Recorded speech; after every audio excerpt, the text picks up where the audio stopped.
લેવો ભાઈ?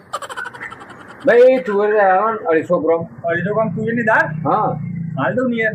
હાલો. लेकिन ये साला कर क्या रहा है यहाँ पे?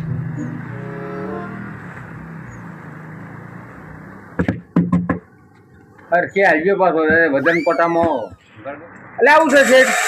એટલે આ તો તુવેર છે એટલે મારે તો તુવેર દાળ લેવાની હતી. અલે આ તુવેર દાળ સ ના કર. હા. એટલે આ તુવેર લઈ જા હા તે ઘેર દાળ બનાવી દેજે. ઈ બહુ વાત છે. કેટલા પૈસા છે તમારે?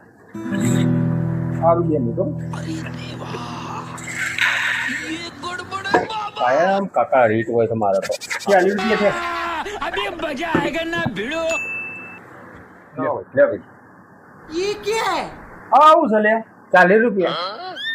આ તો કાગળ છે. હા તો ગેસ આપી દેજો. તમે મને તુવેર આલી મને કહેતા હતા કે દાળ નહીં ઘેર જે પેલી એ કરજો તો પછી મારે તમે આલી હું કાપી દેવાનું. मौज कर दी।